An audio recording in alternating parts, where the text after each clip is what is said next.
सपने जो देखे उसने वो रात पुरानी थी, फिर एक सुबह लिख दी उसने एक नई कहानी थी। आज की ये वीडियो उन लोगों के लिए है जो अपनी जिंदगी में सोचते हैं कि हम तो गरीब हैं, हमारे पास कोई सपोर्ट नहीं है, हमारा कोई गॉड फादर नहीं है, जिनके समस्याओं की सारी लिस्ट तैयार है कि वो जिंदगी में कभी कुछ कर नहीं पाएंगे क्योंकि उनके पास सुविधाएं नहीं हैं। लेकिन आज जिस बंदे की कहानी मैं आपको बताने वाला हूं, ये आपको अंदर तक मोटिवेशन देंगी। रैप गॉड, जिसको हम रैप का भगवान मानते हैं, जी हाँ, एक ऐसा बंदा जब वो पैदा हुआ तो उसकी मां मात्र 17 साल की थी। इसने अपने पिता को कभी नहीं देखा। मां ने यहां वहां काम करने के लिए कई शहर बदले, कई घर बदले, इसलिए इसका बचपन में कोई दोस्त ना हो सका, सारा बचपन अकेले में बिता दिया। और फाइनली उसकी मां उसे लेकर डेट्रॉइट के मिशिगन में जाकर बस गई। लेकिन कहते हैं ना, जिसके पीछे दुर्भाग्य लगे होते हैं वो दुर्भाग्य कभी खत्म नहीं होते। और वो बंदा जब डेट्रॉइट के मिशिगन में पहुंचा तो वहां काले लोगों की तादाद ज्यादा थी, इसलिए इसे रंग भेद का सामना करना पड़ा। ऐसा नहीं है कि सिर्फ काले लोग ही रंग भेद का सामना करते हैं, गोरे लोगों को भी रंग भेद का सामना करना पड़ा, क्योंकि इस शहर के काले लोग कभी नहीं गोरे लोगों से नफरत करते थे। और इस बंदे को भी नफरत का सामना करना पड़ा।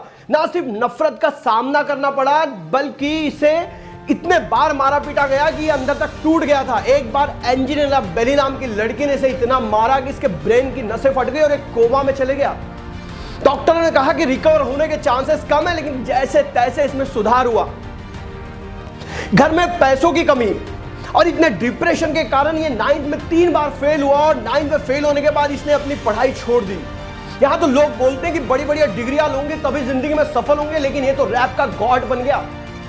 9th में फेल होने के बाद इसने लोगों के रेस्टोरेंट में बर्तन धोए, लोगों की गाड़ियां साफ की, यहां तक कैसे कैसे काम करके अपनी जिंदगी बसर करने लगा। घर में पैसों की कमी, जिंदगी दुख दर्द और संघर्ष से भरी हुई। इस स्थिति में इसे इंस्पिरेशन दिया इसके अंकल रॉनी ने। अंकल ने इसे एक कैसेट दी जो रैप सॉन्ग की थी, और रैप सॉन्ग सुनने के बाद इसके दिल में इंटरेस्ट जागा रैप गाने का। लेकिन यहां पर इसकी तकलीफें कम होने वाली नहीं थी, क्योंकि काले लोगों का तो कहना था कि रैप पे सिर्फ उनका अधिकार है, उनके दर्द ही रैप से बयां होंगे, और उसे रैप गाने से भी उस शहर में रोका गया। लेकिन उसके अंकल ने हमेशा उसे मदद की, अंकल रॉनी ने। लेकिन दुर्भाग्य का साथ ऐसा कि 1991 में उसके अंकल ने गले को फांसी लगाकर अपनी आत्महत्या कर ली। और यह बंदा फिर से टूट चुका था, क्योंकि इसे जो एक इंस्पिरेशन मिलता था वो भी खत्म हो गया था। लेकिन कहते हैं ना कि हौसले किसी हकीम से कम नहीं होते, जो हमेशा हर तकलीफ में दवा देते हैं ताकत की। और ये बंदे ने अपने अंदर जो रैप की आग लगाई थी उसको जिंदा रखा, और जिंदा रखा ही नहीं तो 1996 में जितनी भी पूंजी जमा की थी उससे एक एल्बम लॉन्च कर दिया, इनफाइनाइट, और वो एल्बम फ्लॉप हो गया। दोस्तों, ये एल्बम फ्लॉप होने के बाद ये बंदा टूट गया। ये अंदर से अल्कोहल का आदी हो चुका था, ड्रग्स लेने लगा, यहां तक कि इसने सुसाइड अटेम्प्ट तक कर डाला, लेकिन बच गया, क्योंकि भगवान को तो इससे इतिहास बनाना था, क्योंकि इसे इस दुनिया में अमर करना था, इस दुनिया में फेमस करना था।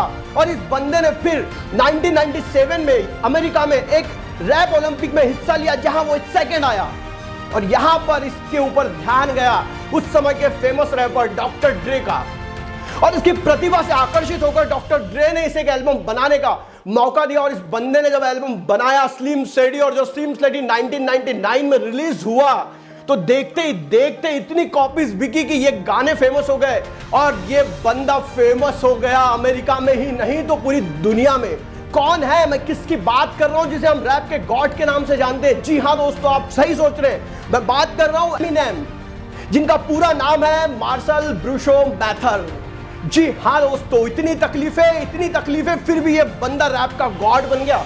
उसके बाद 2001 में इसने अपना एल्बम लाया ब्रेन डैमेज, जिसमें इसने उस लड़की का जिक्र किया था, एंजेलिना बेली का, जिसने इसे बचपन में बहुत मारा था।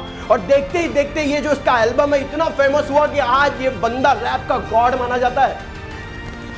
एक ऐसा लड़का जिसने अपने पिता को कभी नहीं देखा, जिसकी जिंदगी में स्ट्रगल नहीं रहा, जिसका कभी कोई दोस्त नहीं बना, गाड़ी धोई, बर्तन धोए, लेकिन अपने सपनों को हमेशा आगे रखा। अंकल की डेथ से लेकर अल्कोहल एडिक्ट, ड्रग एडिक्ट तक, कोमा में जाने से लेकर सुसाइड अटेम्प्ट तक, लेकिन हार नहीं मानी, और आज ये बन चुका है गॉड रैप। कैसे?